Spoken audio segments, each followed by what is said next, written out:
Let us then deal with the inescapable truths from the South Carolina GOP primary. Donald Trump defied plenty of odds and captured some voting groups most people thought he had no chance of currying favor with. Having your mom and brother campaign for you is not always a good thing, nor is it an automatic in getting votes. And the conventional wisdom at the moment is simple.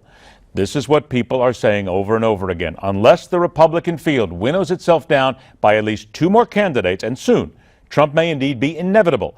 But those two candidates have already been flat out in stating they are going nowhere. They are in it. The calls are out for Ohio Governor John Kasich and neurosurgeon Dr. Ben Carson to retire. Let us deal here then with one of the gentlemen who believes substance will win out over slamming. Let's welcome in the National Press Secretary for candidate Carson. Deana Bass joins us today. Deana, thank you so much for being here. And I'm going to start you right off here with a column from the Washington Post in The Fix. Here's the headline. Why is Ben Carson still running for president?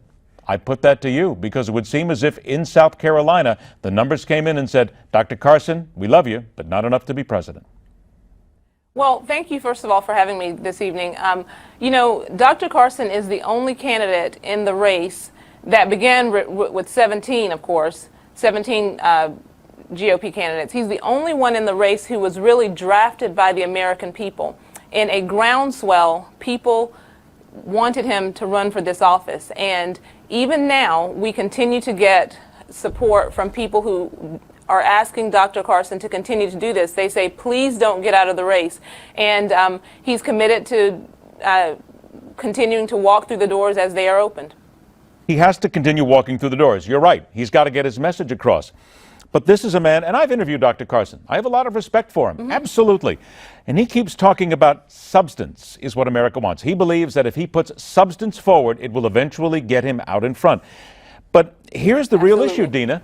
Substance has not worked at any stage whatsoever in this process, and you've got to catch on sooner or later.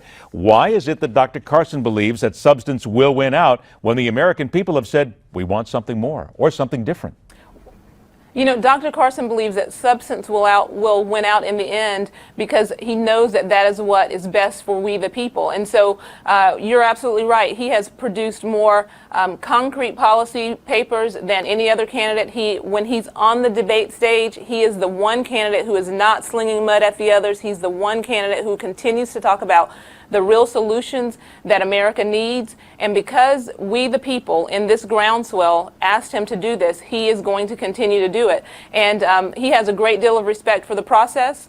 And the process is that right now we have only had 3 states, and there are 50 more to go. There are 47 more to go. So Dr. Carson will continue to stay in this race. We are ready for Nevada, excited about the SEC primary. And again, he is committed to talking about the real solutions that will save America. And we really understand that it's sometimes fun to watch the debate when there's a lot of back and forth and bickering and between candidates about personality issues. But the thing that America needs, we need someone who is a solutionist like Dr. Carson. And so because he's a solutionist, we believe that he's the best candidate and he'll stay in the race. Deana, if there is one thing I am, it is always fair to everybody here. And I always play both sides of the fence here to make sure that we cover all sides of the issues here. So let me be very fair and very blunt, if you don't mind. You mentioned the debates. Absolutely. Dr. Carson has not done well in the debates. He has made a tremendous amount of mistakes. He has misspoken many times. He has shown in the minds of many commentators a complete lack of foreign policy knowledge. And he has indeed at many times even hinted that perhaps it's not his best position, if you will. So we've got debates still to come. We've got them coming up. How does he then overcome that when there is a thinking process already that Dr. Carson is a brilliant surgeon but doesn't know enough about foreign policy and national policy to run this government? And see, in that we as a campaign must do a better job, because when you talk to Dr. Carson and when you actually ask him the questions about foreign policy, he is the one who always gets it right. And so this idea that the debate stage, we recognize that may not be the best format for him, but when Dr. Carson is out on the trail talking to constituents, talking to people face to face, to Americans. They understand what he means. They like his solutions. And let me tell you this, Dr. Carson is the one candidate, and you've heard him say this, who has had more 2 a.m. calls than any other of the candidates put together.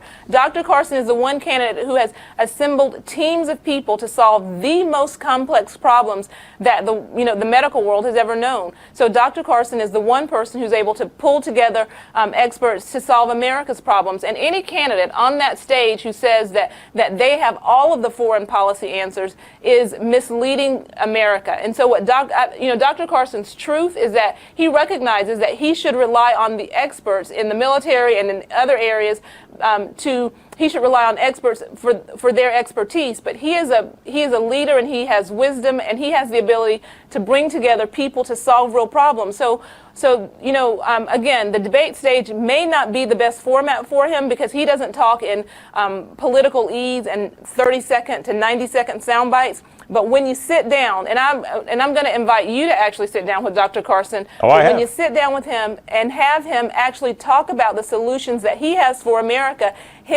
he's actually on point, and he is the one who talks about solutions as opposed to talking about in kind of general global terms. He talks about actually solving problems. And I'm almost out of time, so I need to get something in here very quickly, but you're right. Dr. Carson's welcome here anytime, and he will get a fair treatment here as anybody else. As I said, I admire the man. 20 seconds. That Washington Post article says your campaign does not have a lot of money left, and the staff is skeleton at this point and nervous. True or false? Well, Dr. Carson, we have made some cuts in the past, and Dr. Carson is running a lean machine, but we recognize that is what we need in order to get through the rest of this race, and he's committed to doing it. And we can do it with the experts that are still on staff. We're very positive about the changes that have been made and our process going forward. I wish you a tremendous amount of luck. I want to thank you for being here. Remember, Dr. Carson's welcome anytime on the show. Deana Bass, thank you so much. Despite what some will ballyhoo, the Donald is not as inevitable as the nominee as you might think. We'll talk about that when we come back on The Hardline.